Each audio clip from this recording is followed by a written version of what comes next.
ba na alam niyong malubha yung lagay ng anak ninyo? Attorney, alam kong mali yung ginawa ko.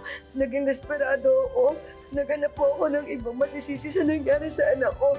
Binabawi na po ni Mrs. Soriano lahat ng akusasyon niya sa inyo. Kung ang Diyos na nga ay walang hanggan ng pagpapatawad, sino ba naman ako para ipagdamot yan sa inyo? Tama nga ang hinala mo. Kaya ilang beses na kaming nagkikita ni Attorney Renan at nag-uusap ng patago because this has something to do with Lilith. Anong kinalaman ni Ate Lilith sa pag-uusap niyo ng patago ni Attorney Renan?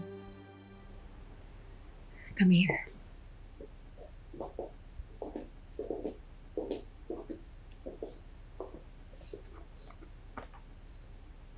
First, let me make myself clear.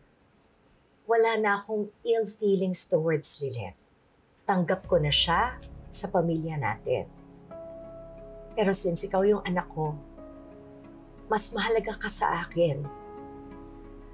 Kaya sinisiguro ko lang na okay ang future mo. What has that got to do with Attorney Renan? Well,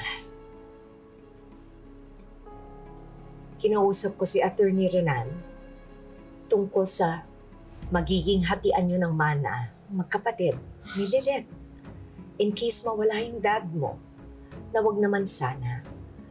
At gusto ko lang siguraduhin na hindi ka madedehado. Mom.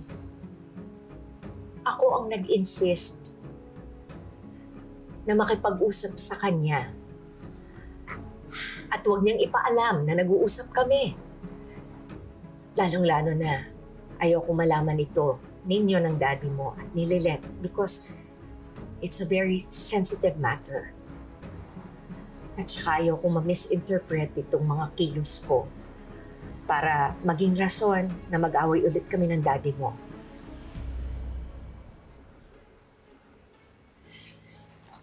Now you know everything, anak.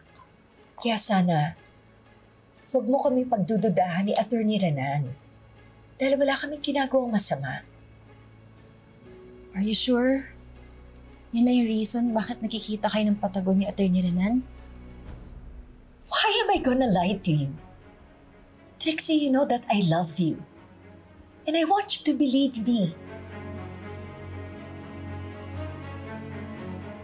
Sorry, Mom, I doubted you. It's fine, anak. Ang importante, malinaw na sa'yo ang lahat.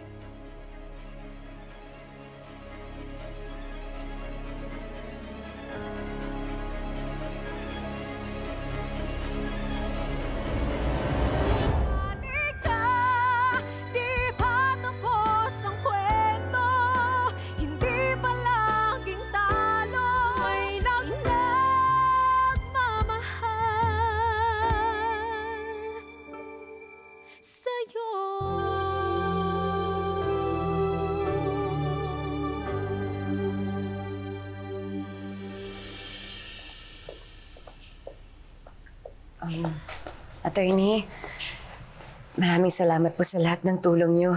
Hindi ko po kayo makakalimutan. Walang anuman po. Ako nga po yung dapat na magpasalamat sa inyo eh. Bakit po? Kasi pinatunayan niyo po sa akin na kahit nagkakamali ang isang tao, basta gugustuhin niyang magbago, pwede naman. Sana po tumulad sa inyo yung mapapangasawa ng kapatid ko. Nakiramdam ko po kasi marami siyang tinatagong sekreto eh. Mga kalokohan. Pero pinagdadasal ko pa rin na kagaya niyo, sana matauhan siya at magbago. Kasi mahal na mahal po siya ng kapatid ko eh. Napakaswerte naman po ng kapatid niyo at labis yung pag-aalala niyo sa kanya. Sana nga po magtinunay mapapangasawa niya. Paano, Attorney? Mauna na po ako. Mag-ingat po kayo, Ma'am Lydia. Hanggang sa susunod po nating pagkikita. Salamat po.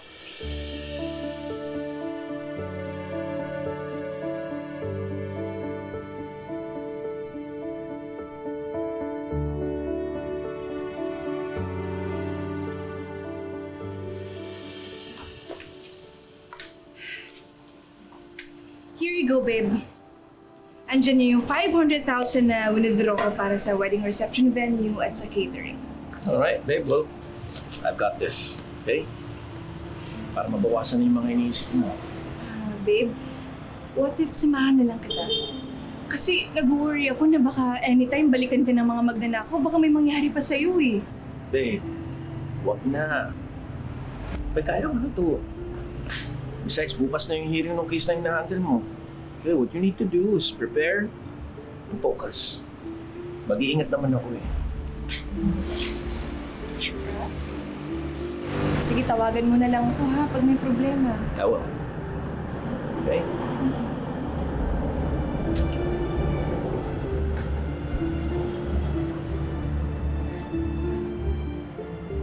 Makadali mo talaga mag-iwin, no? Pero umpisa pa lang to, Era. Pag kinasal na tayo, I'm gonna suck out every single penny out of you. Tsaka kita iwan sa ere, di wala yan.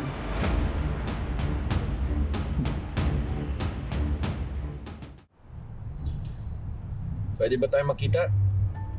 Attorney Renan, buti naman at napatawag ka. Akala ko babaliwalay mo na naman yung huling warning ko sa'yo. Papadala na sana ulit ako ng mga tauhan ko para turuan ka ng leksyon. Hindi na kailangan humantong pa sa ganun. May hawak na akong pera, makakapaghulog na ako sa utang ko sa'yo. Mabuti naman. Sige, puntahan mo ako dun sa restaurant ko sa Central Avenue. Sige, papunta na ako. Thank you. Thank you po. Sabi ko sa'yo eh, masarap yung mga cakes nila dito. Oo nga eh. Buti naman, ganda yung mood mo ngayon. Mas mula kasi nung nagkatampuhan kayo ni Eira, ngayon na ulit kita nakitang tumawa. Ganyan. Masaya lang ako, Kurt. Kasi maganda yung naging outcome nung kasong hinawakan ko eh. Kabati si Ma'am Lydia, tsaka si Father Anjo nang hindi umaabot sa korte. Alam mo, Lilet, maswerte si Lydia dahil ikaw yung abogado niya. Iba kasing abogado, importante lang sa kanila yung manalo. Pero ikaw, importante sa'yo ang katotohanan at well-being ng mga kliyente mo. Parang ako nga yung maswerte kasi sa akin napunta yung kaso na to eh. Nakilala ko si Ma'am Lydia. Na-restored niya yung faith ko. Na kahit gaano pa ka-flawed ang isang tao, with the right push and proper guidance sa tamang direksyon, kaya niyang magbago. Amen to that.